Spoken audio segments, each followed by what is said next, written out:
Good afternoon or good morning, wherever you find yourself in the world. I'm Marc Niemes, and I'm very, very excited today. And it's fair to say, I'm going to use probably a politically incorrect term. I do have a bit of a man crush on Radek around the things that have been achieved over the period of time. And Macsue and I are so excited to basically have you here.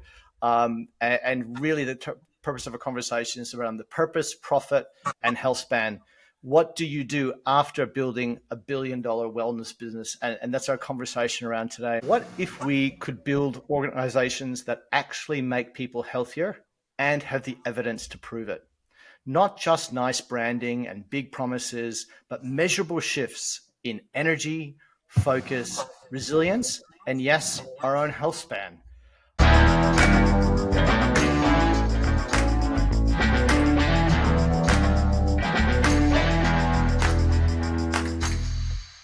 Our guest today did that at scale.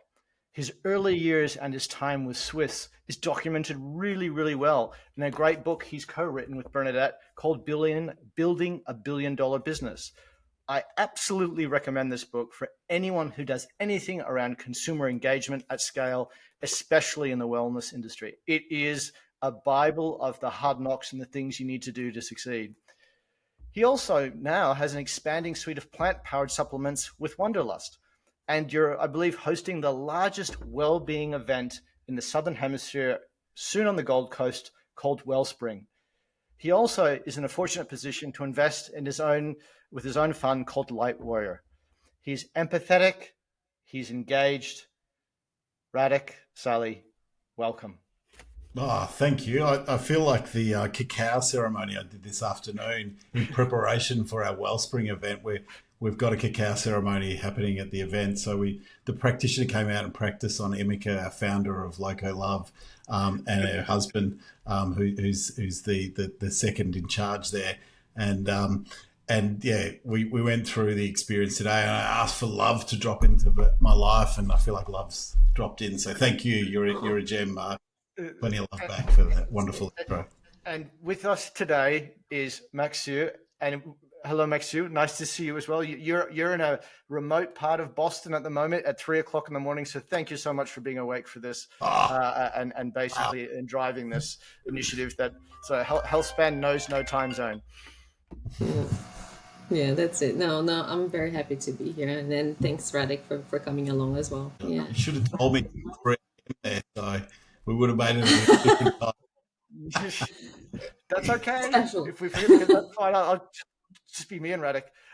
So I will start by we're really going to tag team hopefully today on the things that drive our passions. I'm very, very passionate about the community, the company, the culture, and your scale up grit.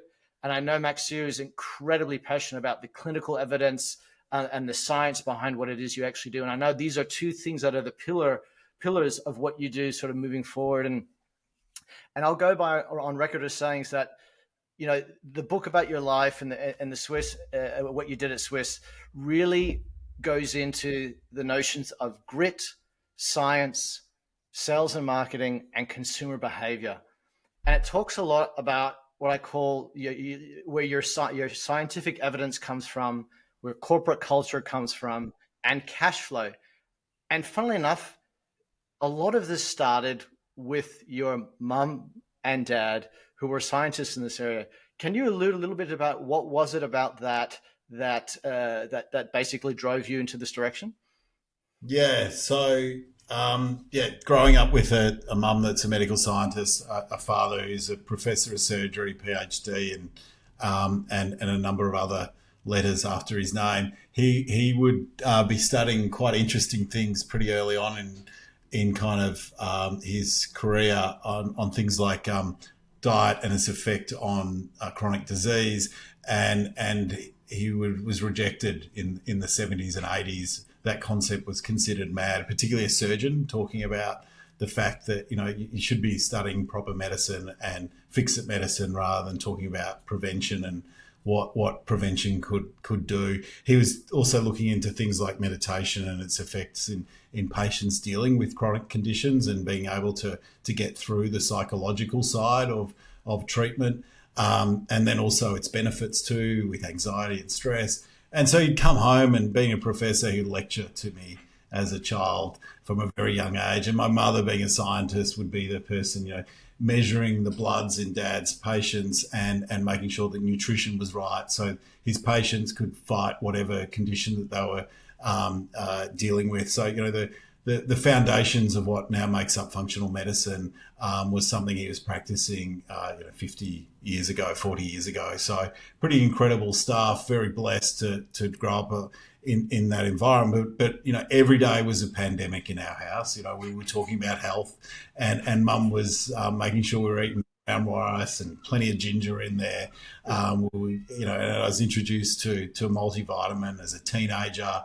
And things like zinc to deal with my acne and so forth, and things that I was suspicious of as a what's this nutrition? What are my parents trying to do to me through my adolescence? Are they trying to take something away from me? But they're trying to help, and they also sent me to things like yoga school as a young kid, creative dance, and Japanese ink brush painting, which were all beautiful principles to kind of get your head around as a kid. So it was quite a different upbringing, but overlaid with kind of how do you proof this out in science? How do you proof out what feels great intuitively with clinical trials and more research? So now Dad's published over 300 papers in the area, and I'm sure he's talked to me about the detail of most of them, and if he hasn't, he'll cover them off after hearing this podcast.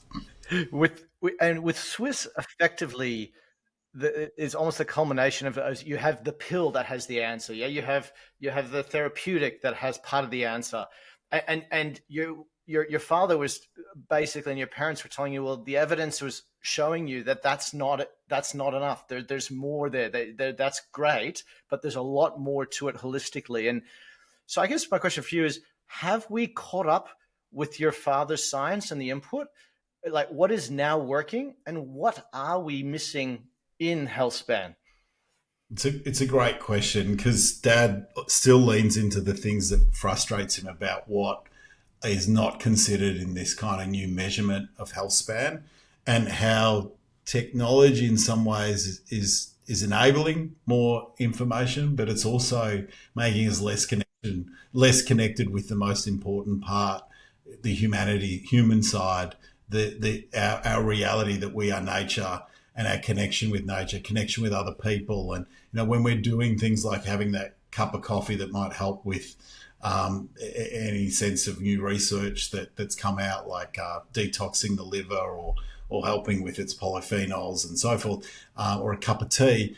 Dad said you can't have that by yourself. You got to have it with someone else. So you're venting and kind of getting stuff off your chest and dealing with stress and anxiety. This is part of community and part of the holistic approach. Not one thing works like we like to have in modern science, where this is the drug that will solve your scenario. Well, it just puts a Band-Aid on it. It fixes it for then, but it doesn't get to the cause and why these things are happening. So that's what I think ever frustrates my father in the progression.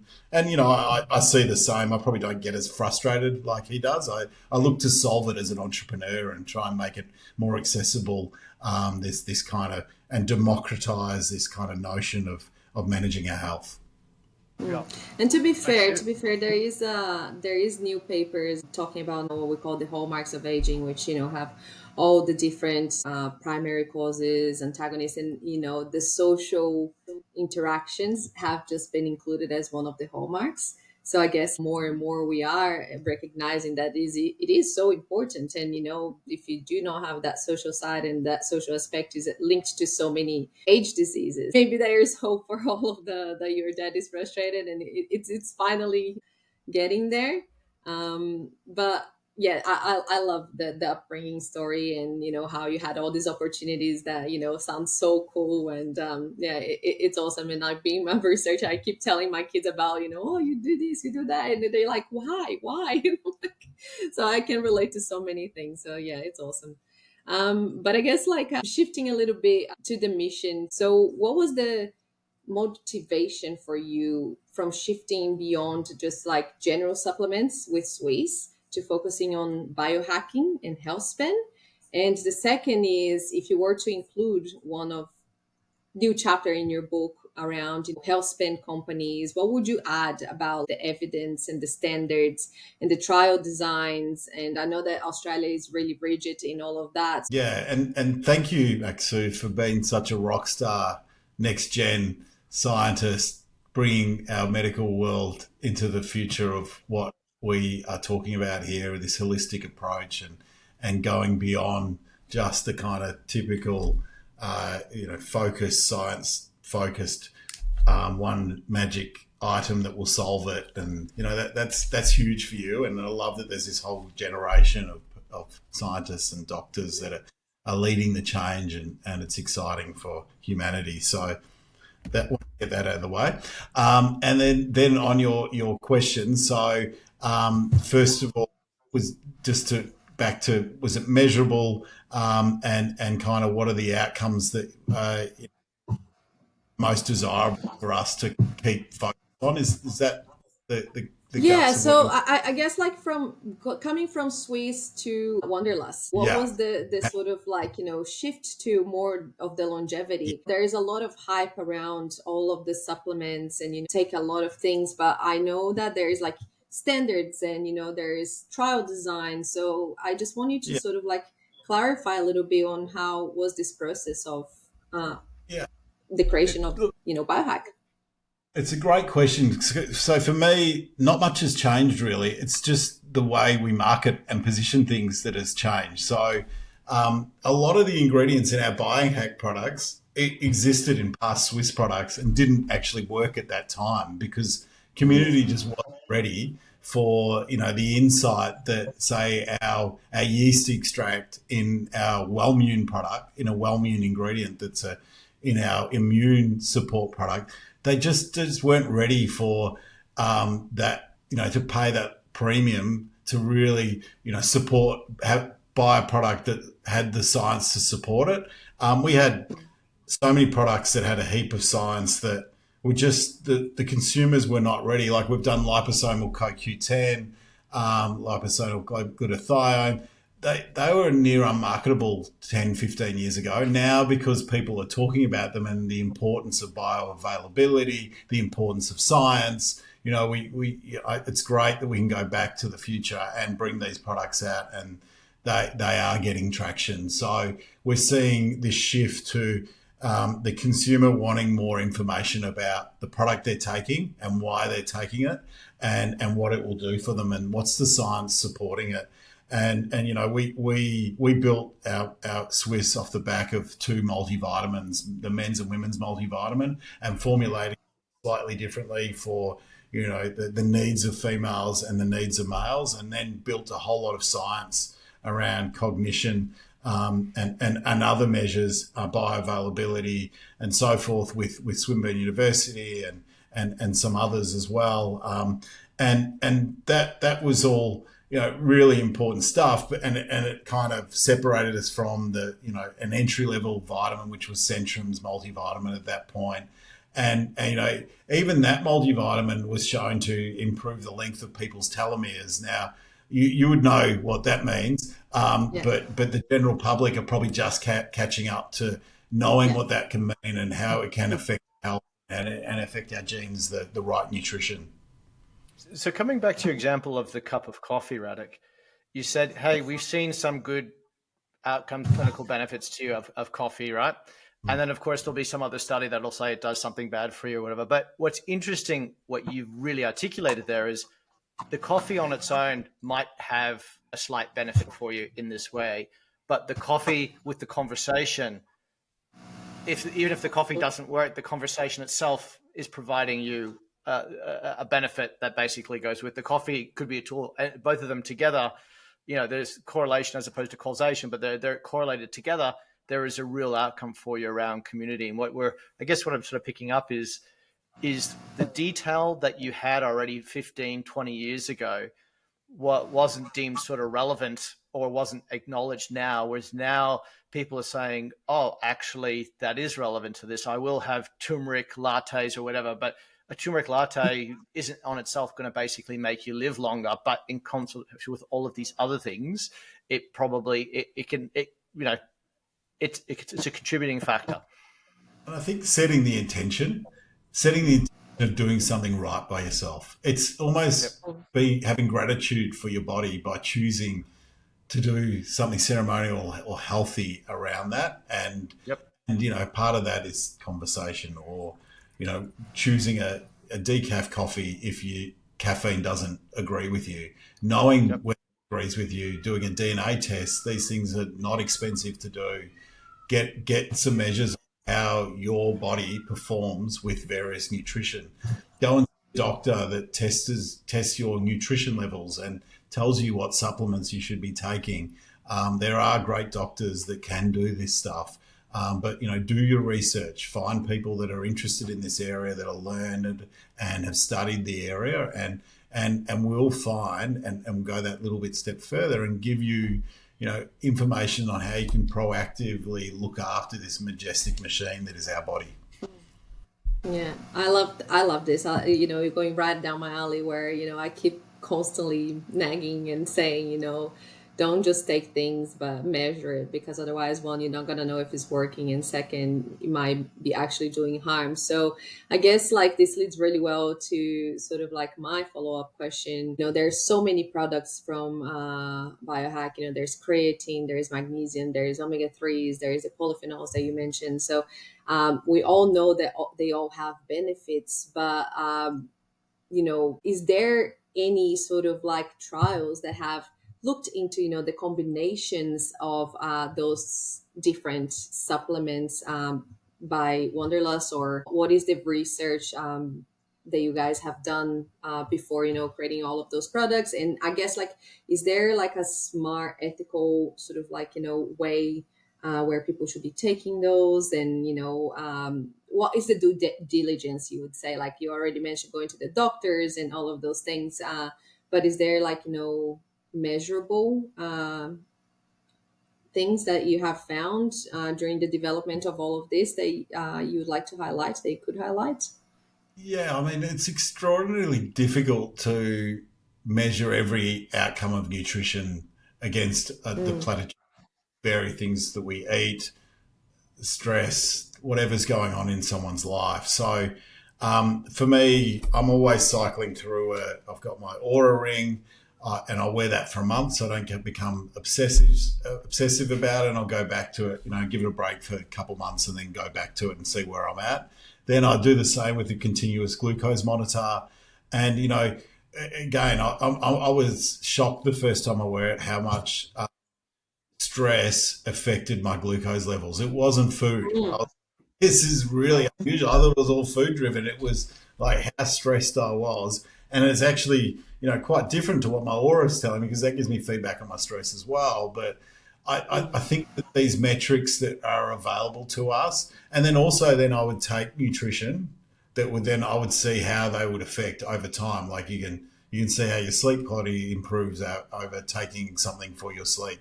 And then you can see your glucose measures be affected by supplementing with a berberine and fasting and so forth. So I measure things as best as I can myself, but it's very difficult to do that as timely with a kind of the setup we have here in Australia. We have a very good system of care. It's Medicare. But if you're prepared to spend proactively on your health, it's a very difficult place to do that, Mm. because doctors get a hard time if they do too many blood tests for measuring things like vitamin Yeah. D, which should be doing that.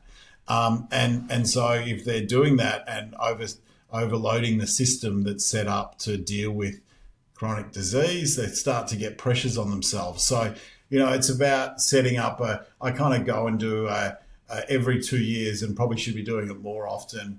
I go to the National Institute of Integrated Medicine. They do great, full comprehensive medical test on every element. They do MRIs, see how I'm breathing, how I'm kind of how my heart's going, the age of it, all of these measures, my eyes, ears, bloods, and so that is the car service that we should all be doing for ourselves. Mm. And every car's different. Everyone is different. And as I say, stress was a bigger precursor. Then I've got other friends that have seen that food's a bigger.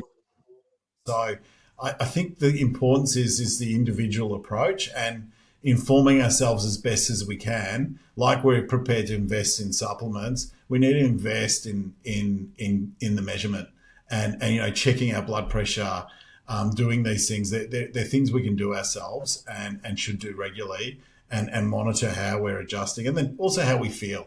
And getting bloods every 6 months isn't too much of a challenge. You can see whether your liver's coping with supplements. The great thing about supplements is generally when you stop them, or in most 99% of cases, if it's causing an issue, it'll correct itself because they're not like drugs and creating long-term damage in the system. So it goes back to your point of getting this regular measurement in place and tailoring a program that works for you and you feel at your best. I love that you mentioned, the Medicare system being, so focused on, reacting to things and, focus on treating chronic disease. And it's really doesn't have like the space to go and invest in prevention. But, there is awesome papers that have also shown that, by increasing the health spend, and that's just like by 1 year, you could increase the GDP of a whole nation by 1%, so it's so counterintuitive. And I guess that brings really well to what we're trying to do here with the 5x5 initiative, which is, to increase at least 5 years of health, to increase the GDP of Australia and potentially, go globally in the next 5 years. So I guess I have a question for you. If you were the chief builder of this initiative, or, you had like a very power to do whatever you wanted, where would you deploy your first investment to move the needles and the products like to prevention, to focusing on extending the health span rather than just reacting to all of those diseases later on? It's a great question. I would have a minister focused in government on happiness and culture, and so someone that has measures of people in workplaces. So have workplaces incentivized to provide better cultures, better places to be. If we're happy at work in our best waking hours, or if you feel good about it, our society's happier. So offer tax incentives to companies that do create these, better environments to work in, and then we're going to have a much happier society, less stress, less anxiety, more purpose, more innovation, more openness to do things, take risk, but risk with consideration, so we get better outcomes. So for me, there's that, and then the focus on kind of this other area of happiness is kind of as we age too, supporting people through that process and championing people of age, rather than it becoming something that's a challenge. Really, honouring these people as they age, as leaders, as elders, and respecting that. And going back to a lot of these traditions that have happened in community for a long time, and why shouldn't we have very successful people that at a point where they're retired and so forth, contributing to kind of how these things are shaped, and how we consider Healthspan and continue to improve it. So. And then the other side of that is having children involved too, and the freshness and the rawness and the openness that we all have had at one stage and point. So that sort of collaboration up and down the scale of generations that happens, and giving people a shared voice, an open voice, and having someone that's in charge of that in government, and it being a whole area and department, like we have a Minister of Defence. Some nations call it Minister of War these days, but why wouldn't we have a Ministry of Happiness? Yeah, and aren't we all here looking for connection and love, and that fundamentally binds us all? And why not have a big chunk of government focused on that? I think that's how we'll get our 5 years. It's interesting the correlation between, if we look at some of the data perhaps coming out of, say, Japan, which is often regarded as a canary in the coal mine for an aging sort of society, and what does it mean to keep somebody engaged, not working longer, engaged longer? Because the minute they lose the engagement, effectively, there's a very, very quick decline where they don't feel like they actually add value. that you're like doing them a favor by looking after them. And I'm sort of 50 plus now, and for me, you start to think about, well, how do you continue to add value or feel valued on at a constant area. So the book spends a lot of time talking about sort of culture and how you get the right culture. And if you're not measuring happiness, how do you know if you're happy, right? Or how do you know? And I think the Buddhist monks will say it's actually not just happiness; it's contentment. It's contentment about where you actually are. So I could be content with a book from the library, or I could be content with a Kindle, or whatever. Just being content in that space.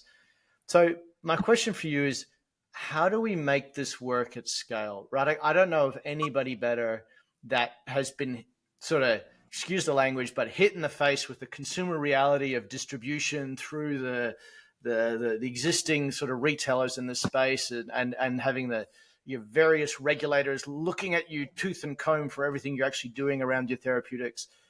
Now the gloves are off, right? You're not beholden to anyone, right? You know what needs to happen in this area. How do we distribute this? How do we do this? And I know you're doing a lot of that with Wanderlust at the moment as well. Is how do we do this? It's not something you do to somebody. It's a movement that comes from the inside out. Yeah, I think even the fact that when you ask that question, you talk to how you feel as a 50-year-old, that you're not at the peak of your powers, and that our society makes you feel like that you think that you're kind of starting to get over the hill. That's absolutely crazy. You're halfway there on this wonderful journey we're on. We brought Jane Fonda out to Australia as part of Wanderlust. And she spoke. She's 87, and she spoke without script for an hour and a half each night, as passionately about her life and cause, inspired that whole audience beyond any means. I had so many people walk up to me from all ages, tell me how much it moved them, and she talked about that she was in the best third of her life, from her 60s onwards. Yes. And so, this whole notion that age is a negative is just this craziness. Yes, there are some challenges that come up, but I'm telling you now that we had more challenges through our youth, and we had more challenges through that middle point. We are in more control than we've ever been, and in a better state than we could be. And it's just our awareness. And unfortunately, we focus our awareness towards the negatives and concern ourselves with that negative too much, and it gets in the way. And I'm one that needs to manage it all the time. I need to make sure I meditate. I get on top of that kind of voice in our head that, if it was anyone else that was speaking to me like my mind speaks to me, you wouldn't have them in your life. Like, it's absolutely ridiculous how much of a hard time this person gives to me. So having a process where you're, taking time to be focused on the present, not thinking about what you're going to achieve in 10 days' time, or the stress of what might happen if you don't do something, and thinking about what we're doing right now and being as present as we possibly can. So introducing the modality of meditation at that Jane Fonda inspiring conversation. We did a 30-minute guided meditation with 9,000 people sitting in an auditorium.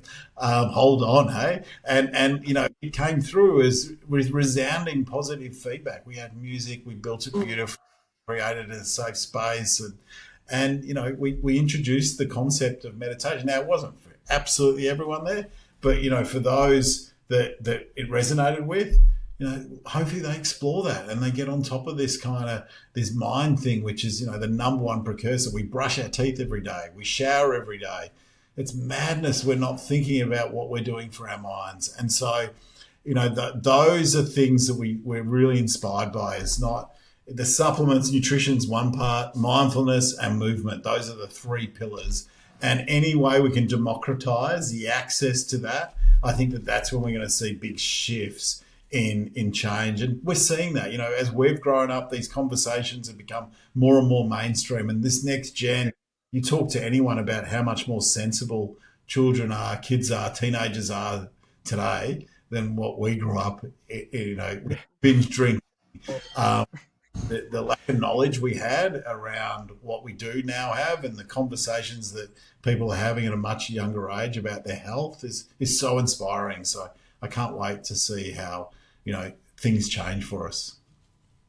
Yeah, I love that. I love the meditation side of things, and it has changed so much of my life. I was never someone that used to do meditation or anything like that, and I've been introduced to it very later, much later, in life, and just focusing like in one thing that I'm grateful for every day, and just writing it down, like it just shifts the whole entire thing, and like it makes me aware of how much I have achieved so far rather than focusing in everything else that might be going wrong. And it really does make such a difference. And yeah, I love that. So yeah. Anyway, Mike, you had another question just to. I was just going to say what you're doing so well is basically articulating that the word supplement is exactly what it is. It's a supplement. It's something you put together with everything else.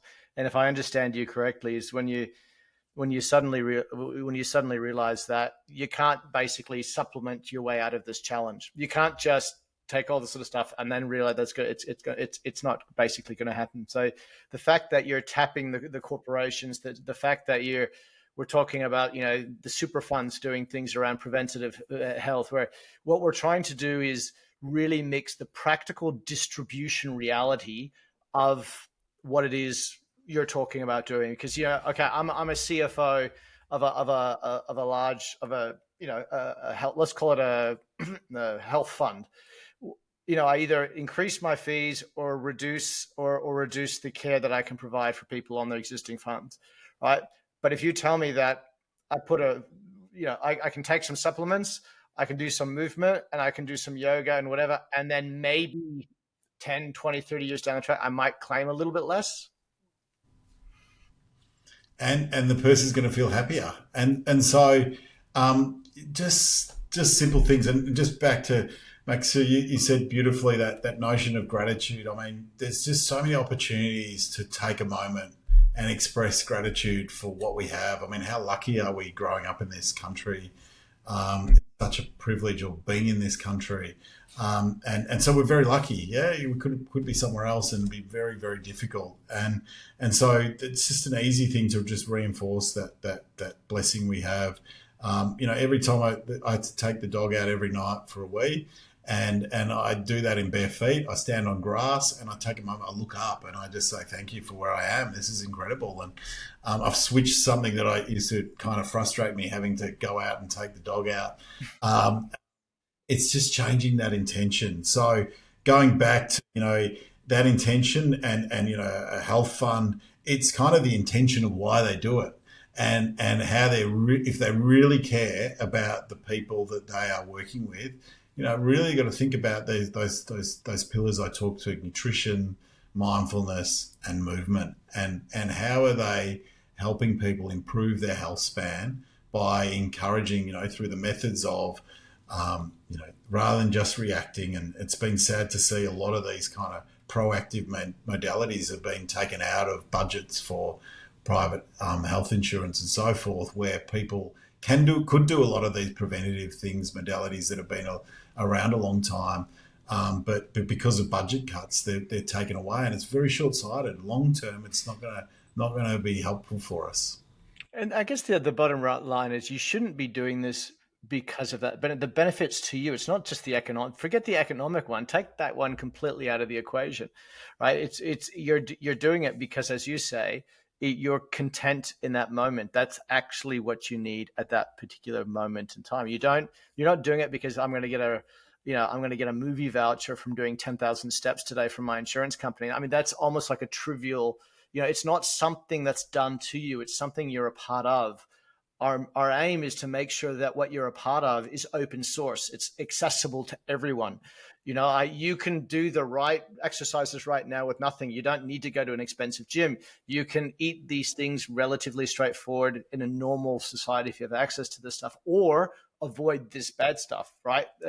You make that choice, right? You can make that choice up to point. So My question around specifically around, say, something like a supplement, is there an area where you can do too much of a perceived good thing? Is there something that's too much? Can you do too much? There was a question. I saw one of your quotes. I think it was when we were talking about finance. He goes, "You can't meditate your way out of this financial problem. Right? You need to." And then I think your answer to that was, "Actually, we did." Right. So because we got the team together, right? Because what are you going to do around it? Yeah. And I think that anyone that says that they don't have the time to meditate, well, that you actually need to time to meditate if you don't. I'm sorry to tell you. And so find something that agrees with you and that connects with you. But, I think that when it goes back to that simple recommendation that we get quite regularly is do everything in moderation. Yeah, don't become extreme, and don't let it become to a point where you're limiting your ability to have social adhesion, but positive social adhesion. You don't want to be just doing it for negative reasons. But you can have overkill. Hence why I make sure that the Aura Ring is 4 weeks. It's not every day of the year, because it does become addictive. That gamifying that. How much stress did I have then, and where was I at there, and what was my heart rate like last night to sleep? What scores it given me? It's an interesting input, but don't make it your life. It's a read, and it's not the only, and it's not even proven as a modality to extend our life, because it hasn't been around long enough to validate its position. So, but there are very useful measures there that are useful. So I think just keeping moderation in things, but sometimes you do need to bring things to an extreme, like do an extended fast to that you build up to get weight management into control, or to get your glucose measures right. We know a whole lot more about this science, and David Sinclair will talk to that at Wellspring, being one of the pioneers of that.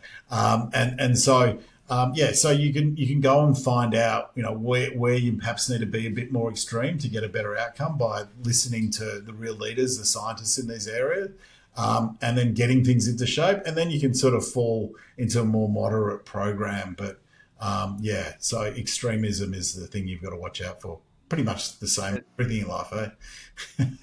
You've been incredibly generous with your time, and I have one final question, and then we can wrap it up. Sure. How about that? Yeah, absolutely. So you also have a fund which is called the Light Warrior, and I know that there is a lot of things that you looking into Healthspan and new investments. Maybe just give us a little bit of a sneak peek of like what is coming up, what is next, and what are the things that you're excited about, and that you've been able now to be in a position to invest on.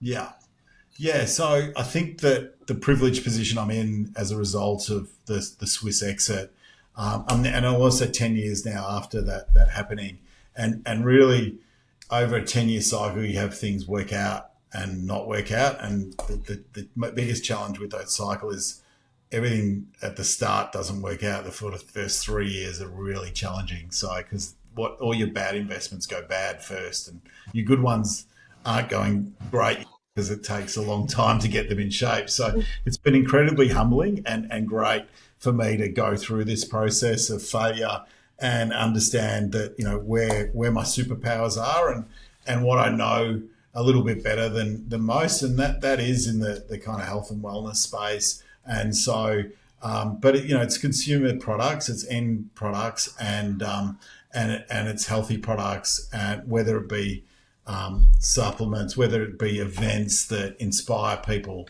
for health, whether it be a digital content business that we've got, Commune, which is offering people like Wim Hof, Marianne Williamson, and courses with them, so people can go to our event, then go deeper with those people and explore their development further, but at a really cost-effective way, through to healthy snacking like Loco Love, which is, it's dairy, egg free, and all raw ingredients. Amazing chocolate, by the way. Love it. Amazing. So good. To our pistachio milk praline, which is about to come out, just come off the line today. So very excited about that, with tremella, so a wonderful herb. That I'm going to come back with a bag full of chocolate back to Melbourne when I go to the Gold Coast. I just I was We're going to really bring you to the taken by it. It chocolate was factory. amazing. You're going to come and check it out. Yes. This is chocolate with inulin in it, and maple sugar rather than raw sugar. So those are sorry, not raw sugar, processed sugar, white sugars. So just incredible stuff, and you can make these healthier versions of snacks that we all love and like to indulge in, but can really just assist people in being healthier and making it easier for us to get to that point. So I'm obsessed by that. We've got a whole lot more in that space that I can't talk about right now. Unfortunately, there's a heap in the innovation space that we will be able to talk about in the near future. But I wish I could talk more about it.